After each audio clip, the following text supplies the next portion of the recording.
శ్రీరాములపల్లి గ్రామంలో మా రాజ్యాంగ నిర్మాత పూజ్యులు గౌరవనీయులు డాక్టర్ బిఆర్ అంబేద్కర్ యొక్క విగ్రహ ఆవిష్కరణ గత కొన్ని సంవత్సరాల నుంచి రహదారిపై ఉన్నటువంటి విగ్రహ ఆవిష్కరణ ఎప్పుడని చెప్పి తెలుస్తున్న సందర్భంలో కూడా స్థానికంగా ఉన్నటువంటి అంబేద్కర్ సంఘ పెద్దలు కానీ అదేవిధంగా దళిత సంఘాలకు సంబంధించిన పెద్దలు కానీ మరి అందరి ఆధ్వర్యంలో పూట మరి ఈరోజు ఇంత గొప్పగా వారి యొక్క విగ్రహాన్ని ఆవిష్కరణ లోపల ఈ ప్రాంత ప్రియతమ నాయకులు గత కొన్ని సంవత్సరాలు ఈ ప్రాంతం రిజర్వేషన్ కాకుండా 2009 పూర్వం కానీ ఇప్పుడు ఎప్పటి వరకు కానీ మనకు మొదలు కష్టం వస్తే జగిత్యాల జిల్లాకి వెళ్తే మనకు అందుబాటులో ఉండి ఎదురుగా బిడ్డ ఎందుకు వచ్చినామని మనకు పలకరించి మన కష్టాన్ని అర్థం చేసుకునే మన ప్రియతమ నాయకులు మాజీ మంత్రివర్యులు మాదిరి శాసన మండలి సభ్యులు పెద్దలు జీవన్ రెడ్డి గారు కానీ అదేవిధంగా వేదికపై ఉన్నటువంటి మా మిత్రులు చాలామంది స్థానికంగా ఉన్నటువంటి ఈ విగ్రహం లోపల పరోక్షంగా ప్రత్యక్షంగా వారు మన అంబేద్కర్ వారి విగ్రహం మన వాడలో మన కళ్ళ ముందర ఉండాలని చెప్పేసి సహకరించినటువంటి ప్రతి ఒక్కరికి కూడా మన వేదికపై ఉన్నటువంటి మా మిత్రులు స్థానికంగా ఉన్నటువంటి దళిత సోదరులు అంబేద్కర్ సంఘ నాయకులు మండలానికి సంబంధించిన మండల కాంగ్రెస్ పార్టీ అధ్యక్షులు అదేవిధంగా మాజీ లైబ్రరీ చైర్మన్ శేఖర్రావు గారు మార్కెట్ కమిటీ చైర్మన్ సంతోషన్న గారు ఈ గ్రామానికి సంబంధించిన మాజీ సర్పంచ్ గంగారెడ్డి గారు మరి ముఖ్యంగా మా బాబు శంకర్ ఎప్పుడు కూడా నిద్రపోయాడు.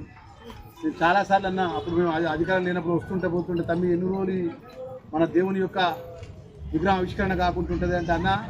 నువ్వు అధికారంలో రావాలి మన ప్రభుత్వం రావాలి అప్పటిదాకా ఇది జరగదు అన్నట్టు చాలా సందర్భాలు. ఎందుకంటే రాజకీయంగా పదవులు కానీ ప్రభుత్వాలు కానీ ప్రజల యొక్క దయతో ఉంటుంది. మేము అధికారంలోకి వస్తానని మీ అందరి దయ మీ అందరి నమ్మకంతోనే మరి అనేక సందర్భంలో కూడా ఈ ప్రాంతానికి పోయేటప్పుడు వచ్చేటప్పుడు చాలా ఇష్టాలు మాట్లాడినప్పుడు మరి ఈ యొక్క సంఘ నాయకులతో కూడా చాలా మందితో మీరు ఎక్కువ చేస్తాం. నేను చాలా సంవత్సరాలకి వెళ్ళి డాక్టర్ బిఆర్ అంబేద్కర్ విగ్రహ ఆవిష్కరణ జరగకుండా ఆలస్యం అవుతుంది జరగాలని చెప్పి అన్నారు. అంటే కూడా ఒకటే మాట అనేటప్పుడు అన్న నేను కానీ ఈ యొక్క విగ్రహం ఉన్న ఉత్సాహ కమిటీ అందరం కానీ ఇక్కడ స్థానిక పార్టీలు ఎవరైనా నాయకులు అందరూ కానీ రిక్వెస్ట్ చేసే ఏంటంటే ఈ రాష్ట్రంలో కాంగ్రెస్ పార్టీ అధికారంలోకి వచ్చినాక నువ్వు ఎమ్మెల్యే అయినాకనే నీ చేతుల మీద చేస్తా అని చెప్పేసి మాట్లాడినటువంటి సందర్భంలో కూడా గొప్ప మహనీయుల యొక్క కార్యక్రమాన్ని నా చేతుల అదేవిధంగా మా జీవన్ రెడ్డి గారు మా ఇద్దరు చేతుల కార్యక్రమం జరుగుతూ అవకాశం లభిస్తున్నాం. మనస్ఫూర్తిగా అది ధన్యవాదాలు కూడా తెలియజేస్తున్నాను. ఎందుకంటే మా మీద అంత నమ్మకంతోనే మీరు ఆ గొప్ప నాయకుడి యొక్క కార్యక్రమాన్ని మా చేతుల మీద జరిపిస్తున్నారు. ఈరోజు ప్రపంచంలో కానీ దేశంలో కానీ ఆ మహోన్నతమైన నాయకుడు లేకపోతే ఈరోజు నాలాంటి వాడు సామాన్య బుద్ధిమంతులు గుట్టి స్థాయికి వచ్చిందంటే ఆ అంబేద్కర్ రాజ్యాంగ నిర్మాత ఆ రాజ్యాంగంలో పొందుకొచ్చినటువంటి ఆ రిజర్వేషన్ ద్వారానే నేను ఎమ్మెల్యే కాగలిగాను. ఇవాళ శాసనసభ్యులుగా మీ అందరితో ఎన్నిక కాబట్టి గౌరవ ముఖ్యమంత్రి రేవంత్ రెడ్డి గారి నేతృత్వంలో పట్ల మన ప్రభుత్వం ఇప్పుడు మీ ముందు నిలబడ్డారు.